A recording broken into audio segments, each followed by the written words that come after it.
So அந்த ப்ரீப்ளீட்டிங்க்கு உண்டான course. So இதுக்கு நீங்கள் என்னெல்லாம் தேவை அப்படின்னு பார்த்தீங்கன்னா, steam iron, safety pins, clip பஃபெக், சாரியை ஹோல்ட் பண்ணுறதுக்கு. ஸோ அகெயின் உங்களுக்கு மெஷரிங் டேப். ஸோ எந்தெந்த மெஷர்மெண்ட்ஸ் தேவை அப்படின்னா, பல்லு லென்த்.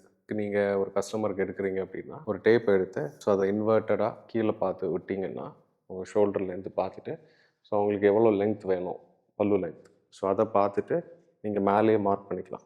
ஸோ இப்போ 48னா 48, 49னா 49. ஸோ அந்த மாதிரி நீங்கள் மார்க் பண்ணிக்கலாம். ஸோ அடுத்தது உங்களுக்கு shoulder to apex point. So அதோட மெஷர்மெண்ட் அது எவ்வளோ இருக்குன்றதை நீங்கள் எடுத்து மார்க் பண்ணிக்கலாம். அடுத்து பார்த்தீங்கன்னா உங்கள் ஷோல்டர் டு ஷோல்டர். இந்த ஷோல்டர் டு ஷோல்டர் எதுக்கு எடுக்கிறோம் அப்படின்னா, instead of apex point to point கொஞ்சம் ஸ்ப்ரெட்டு கொஞ்சம் ஜாஸ்தி கிடைக்கும். ஸோ இதான் நம்ம ஷோல்டர் டு ஷோல்டர் எடுக்கணும். எப்படி எடுக்கணும்னா, இந்த ஷோல்டர் போன் இருக்கும், நீங்கள் இப்படி டச் பண்ணி பார்த்தீங்கன்னா தெரியும். ஸோ அந்த இடத்துலேருந்து எடுக்கணும். அந்த டச் பண்ணி பார்க்கும்போது அந்த எண்ட், ஸோ அந்த எண்ட் டு இந்த எண்ட். ஒரு ஷர்ட்டையோ ஒரு ப்ளவுஸையோ பார்த்து நீங்கள் ஏமாந்துடக்கூடாது. பிகாஸ் அவங்க வந்து ஆஃப், இப்போ இதுவே பார்த்தீங்கன்னா ஆஃப் ஷோல்டர், எனக்கு ஷோல்டர் போன் இங்கே இருக்குது. ஸோ ஆனால் வந்து அவங்க ஸ்டிச் லைன் இங்கே கொடுத்துருக்காங்க. ஸோ இதை பார்த்து நீங்கள் எப்போவுமே ஏமாறக்கூடாது. நீங்கள் டச் பண்ணி தான் பார்த்துட்டு. ஸோ மார்க்கிங்ஸ் எல்லாம் பண்ணிட்டோம். அந்த லெங்க்த்தை பேஸ் பண்ணி எல்லா மார்க்கிங்ஸையும் நம்ம பண்ணிட்டோம். கிளைண்ட்டோட ஷோல்டர் மெஷர்மெண்ட்டை பேஸ் பண்ணி நமக்கு எவ்வளோ லெங்த், ஷோல்டர் லெங்த் வந்ததோ நம்ம பார்த்தோம் இல்லையா, பல்லு லெங்த். ஸோ அந்த பல்லு லெங்க்த்தை நம்ம கரெக்டாக சொந்த எண்ட்லேருந்து அதை பிடிச்சி நம்ம ஆல்ரெடி மார்க் பண்ணி வச்சோம். பார்த்தீங்கன்னா பின், ஒரு பின் வச்சு நீங்கள் மார்க் பண்ணால் போதும். இதுக்கப்புறம் நீங்கள் ஃபஸ்ட்டு ஸ்டார்ட் பண்ண வேண்டியது ஸ்டார்டிங் வித் பல்லு ப்ளீட். பல்லு ப்ளீட் எடுக்கிறதுக்கு முன்னாடி நம்பர் ஆஃப் ப்ளீட்ஸ் நீங்கள் நிறைய எடுப்பீங்க. எப்போவுமே ஃப்ரண்ட் ப்ளீட் ஜாஸ்தி இருக்கணும். உள்ளே வர எல்லா ப்ளீட்ஸுமே அதோட ஹாஃப் ஆஃப் த சைஸ் இருந்தால் போதும். அண்ட் ஆல்சோ இந்த மாதிரி உங்களுக்கு டசல்ஸ் இருந்ததுன்னா, ஸோ உங்களுக்கு ப்ளீட் எடுக்க இன்கேஸ் கஷ்டமாக இருந்ததுன்னா இதை ஜஸ்ட் ஃபோல்ட் பண்ணிக்கிட்டு ஈஸியாக நீங்கள் ப்ளீட்ஸ் எடுக்கலாம். எடுத்து முடிஞ்சதுக்கப்புறம் நீங்கள் பெக் வச்சு இதை ஹோல்ட் பண்ணதுக்கு அப்புறமா நீங்கள் வந்து இதை ரிமூவ் பண்ணி விட்டுக்கலாம்.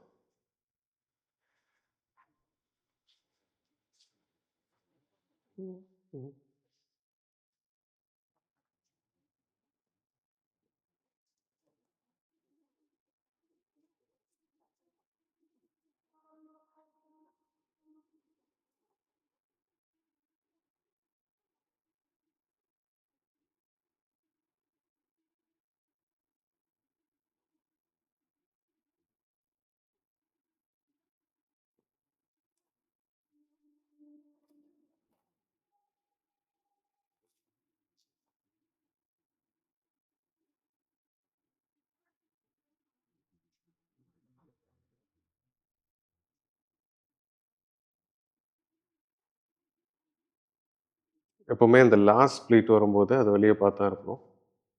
ஸோ அதனால் நமக்கு இடம் கம்மியாக இருந்ததுன்னா ஜஸ்ட்டு ப்ளீட்டோட லாஸ்ட் 2 ப்ளீட்டோட அளவை நீங்கள் கொஞ்சம் இன்னும் ஸ்மால் பண்ணிக்கலாம். நம்ம எடுத்துட்டோம். இப்போது எடுத்ததை நம்ம அரேஞ்ச் பண்ணுறோம். நம்ம நம்பர் ஆஃப் ப்ளீட்ஸ் எவ்வளோன்னு பார்த்தீங்கன்னா 1 2 3 4 5 6 7 8 9 அண்ட் 10. ஸோ நம்ம இந்த இடத்துல ஒரு பெக் கொடுத்துக்கலாம். எதுக்கு நம்ம இப்போ கொடுக்குறோம் அப்படின்னா, ஜஸ்ட் நம்ம டசல்ஸ் போர்ஷனை வெளியே கொண்டு வரதுக்கு.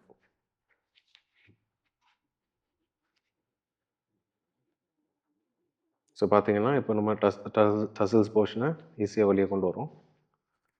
அண்ட் நம்ம எடுத்த ப்ளீட்ஸுக்கும் எதுவும் ஆகலை. So it's the safest way to do it.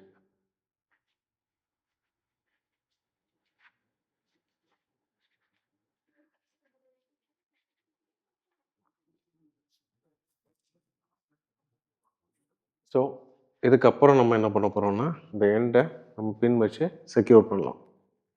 பின் வச்சு நம்ம செக்யூர் பண்ணுறோம். உங்களுக்கு பார்த்தீங்கன்னா தெரியும்.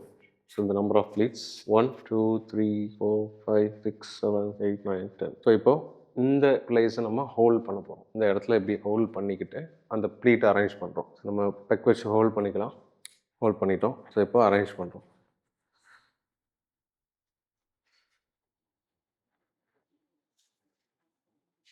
ஸோ ஒரு ப்ளீட்டாக ப்ராப்பராக எடுத்து ஃபஸ்ட் அலைன் பண்ணிக்கோங்க.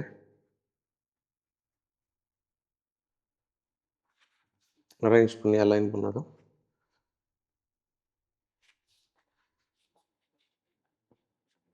இப்படி அரேஞ்ச் பண்ணதுக்கப்புறம் இந்த இடத்துலையும் ஒரு பின் போட்டு அதை செக்யூர் பண்ணிக்கோங்க. பின்னிங் பண்ணுறோம்.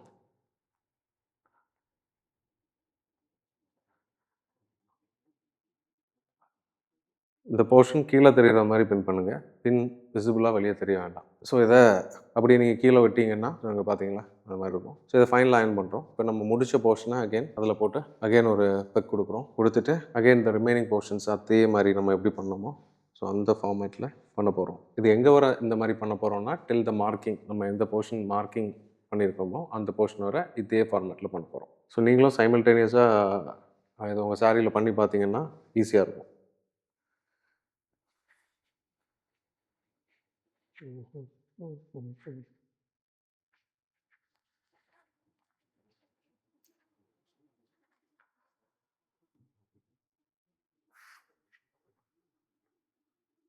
ஓகே, நம்ம பின் வச்சு இந்த செகண்ட் அடுத்தது இது பண்ணிக்க போகிறோம். பார்த்தீங்கன்னா இவ்வளோ போர்ஷன்ஸ் முடிச்சிட்டோம். முடித்த போர்ஷனை நம்ம கீழே இறக்குறோம். Again to the next portion இந்த மாதிரி பண்ணுறோம்.